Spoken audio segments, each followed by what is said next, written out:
नमस्कार दोस्तों, स्वागत है आप सभी का। दोस्तों, हम आपको लंबे समय से महू सनावद खंडवा अकोला मन परिवर्तन की अपडेट से देते आ रहे हैं। जैसा कि हमने आपको पूर्व में बताया कि यह रूट एक जमाने में काफ़ी महत्वपूर्ण रूट हुआ करता था, जिससे कि कई लंबी दूरी की गाड़ियां हमारे उत्तर भारत से दक्षिण भारत के बीच में संचालित की जाती थी। लेकिन आमान परिवर्तन की वजह से यह लिंक टूट गई है और यह सेक्शन टुकड़ों टुकड़ों में बनाया जा रहा है। बहरहाल इसका एक बड़ा हिस्सा तो हम नहीं कह सकते हैं, करीब 5 किलोमीटर लंबाई का सनावद से ओंकारेश्वर सेक्शन बनने वाला है। इससे पूर्व रेलवे के द्वारा सनावद से खंडवा का लगभग 54 किलोमीटर का सेक्शन तैयार करके इस पर ट्रेन भी इस वर्ष की शुरुआत में चला दी गई है, जिसका कि यात्रियों को हफ्ते में 5 दिन फायदा मिल रहा है। लेकिन अब ट्रेनें बढ़ाने की जरूरत देखी जा रही है।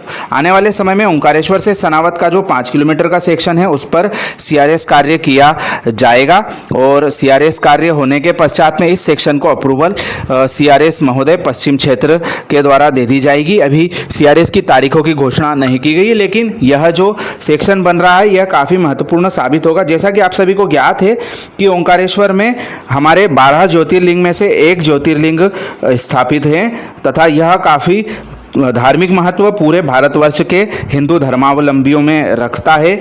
ऐसे में यहाँ से ट्रेनों की शुरुआत की जाना काफ़ी महत्वपूर्ण हो गई है। लेकिन पश्चिम रेलवे के द्वारा अदूरदर्शिता दिखाते हुए यहाँ पर केवल 2 प्लेटफार्मों के साथ में लाइन बनाई गई है, ना तो यहाँ पर पिट लाइन और एक्स्ट्रा लाइनें बनाई गई हैं ट्रेनें के रेक खड़े करने के लिए, क्योंकि भविष्य में यहाँ पर जो तीर्थयात्री ट्रेनें हैं वह 1-2 दिन का विराम लेंगी।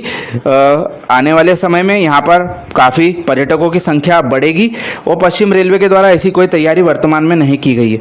और सुनने में यह आ रहा है कि आने वाले समय में यहाँ से खंडवा का यार्ड रिमॉडलिंग कार्य पूरा होने के पश्चात में हमारे नासिक त्र्यंबकेश्वर ज्योतिर्लिंग का लिंक किया जा सकता है। नासिक से ओंकारेश्वर की ट्रेनें भुसावल, खंडवा, सनावद होकर भविष्य में चलाई जा सकती हैं। पूरी तरह से संभावना नज़र आ रही है।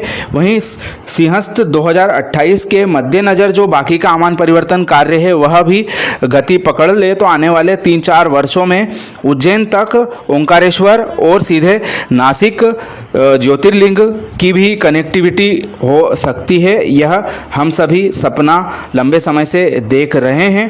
प्रधानमंत्री ज्योतिर्लिंग कॉरिडोर योजना के तहत ओंकारेश्वर रोड को नासिक रोड स्टेशन से जोड़े जाने की कवायद चल रही है, जिससे कि यहाँ पर भविष्य में श्रद्धालु इन दोनों ज्योतिर्लिंगों का दर्शन तो कर सकते हैं। लेकिन आमान परिवर्तन कार्य अधूरा होने की वजह से फिलहाल में महाकालेश्वर भगवान के दर्शन हेतु उन्हें सड़क मार्ग का ही सहारा लेना पड़ेगा।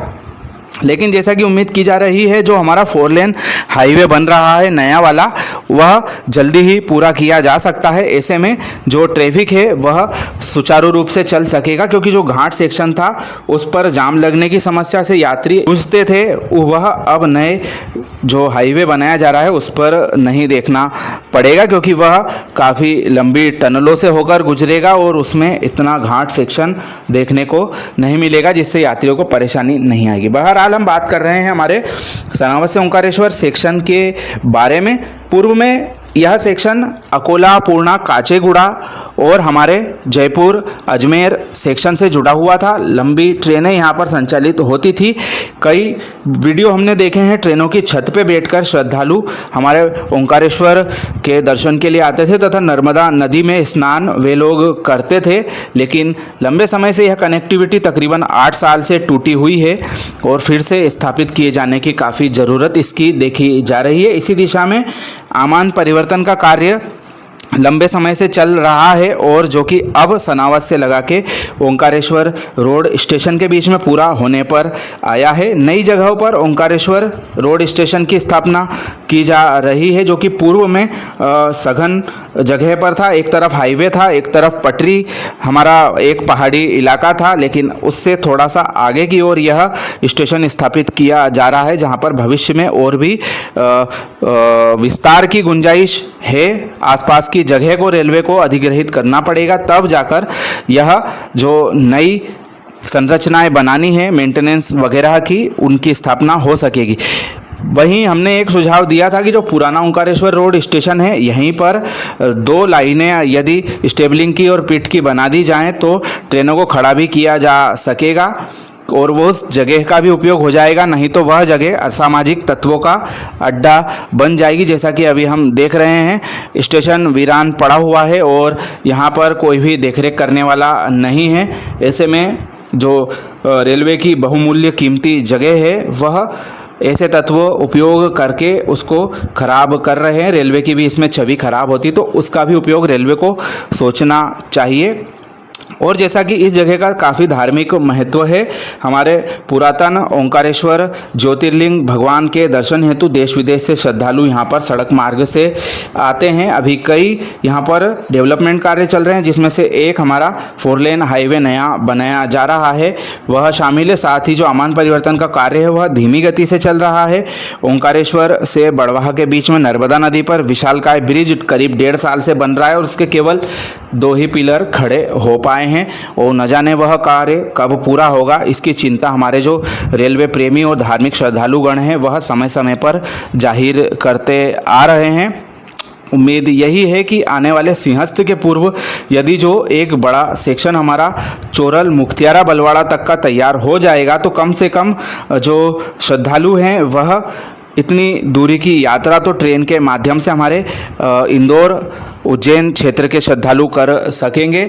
लेकिन यह करने के लिए रेलवे को पूरी इच्छा शक्ति दिखानी होगी, क्योंकि हम देख रहे हैं कि लंबे समय से यह कार्यों में रेलवे उदासीन रवैया अपना रहा है और फ्री हैंड पूरा इन्होंने जो निर्माण एजेंसियां हैं उनको दे रखा है।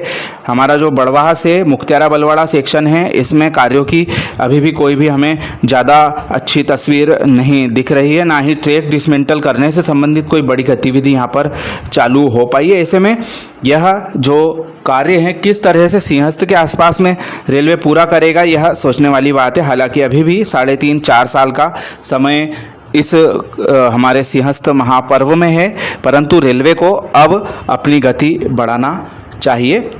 हम देख रहे हैं लंबे समय से यह कार्य चल रहे हैं। 2008 में प्रोजेक्ट सैंक्शन होने के पश्चात में रेलवे के द्वारा जो महत्वपूर्ण सेक्शन उनकी नज़र में थे रतलाम से लगा के इंदौर महू का वह बना लिया गया, लेकिन यह जो घाट सेक्शन था इसको बनाने में उतनी गति नहीं दिखाई जैसी कि वह अन्य पर्वतीय परियोजना जो हमारी सामरिक दृष्टि से महत्वपूर्ण है उनके लिए दिखा रही है। हम कश्मीर घाटी का उदाहरण देख सकते हैं, साथ ही ऋषिकेश कर्णप्रयाग प्रोजेक्ट का भी उदाहरण देख सकते हैं। वहाँ पर जिस तकनीक का प्रयोग किया जा रहा है उन तकनीकों से काफ़ी दूर हमारा जो रतलाम मंडल हमारे इस चोरल घाटी के सेक्शन में नहीं दिखा पा रहा है। इसी वजह से यह जो हमारा पाताल पानी से लगा के मुख्तियारा बलवाड़ा का सेक्शन है वह डाइवर्ट करना पड़ा, जिसका की कार्य इस वर्ष की अंत में शुरू हो सकता है और आने वाले 3-4 वर्षों में 19 सुरंगें निर्माण करना किसी बड़ी चुनौती से कम हमारे रतलाम मंडल के पश्चिम रेलवे के निर्माण विभाग के लिए नहीं होगी।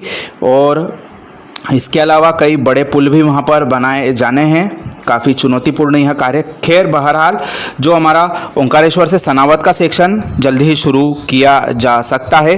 पूरी उम्मीद यही है कि सावन महीने में ट्रेन ओंकारेश्वर से लगा के सनावद होकर खंडवा और आगे के नगरों के लिए चलाई जाए। प्रारंभिक तौर पर इटारसी और भुसावल के लिए यह गाड़ियाँ शुरू की जा सकती है और मेमू गाड़ियों की शुरुआत अभी फ़िलहाल में होना थोड़ा सा मुश्किल है, क्योंकि जो विद्युतीकरण कार्य है वह अभी कुछ हिस्से में ही हो पाया है। इसके बाबत सूचना जरूर विद्युतीकरण विभाग के द्वारा प्रेषित कर दी गई है कि जो खंभे लगाए गए हैं उनसे आम लोग दूर रहें और अपने मवेशी वगैरह रेलवे लाइन के आसपास नहीं आने दें, क्योंकि उन लाइनों को चार्ज किया जा सकता है। तो जल्दी ही ओंकारेश्वर से सनावद खंडवा का सेक्शन खुलने वाला है, इसकी तैयारियां जोरों पर चल रही है। और भी अपडेट्स के लिए हमारे चैनल के साथ में जुड़े रहें। वीडियो आपको कैसा लगा कमेंट करके हमें ज़रूर बताएं। चैनल पर नए आए हो तो सब्सक्राइब करना ना भूलें। आप सभी का धन्यवाद।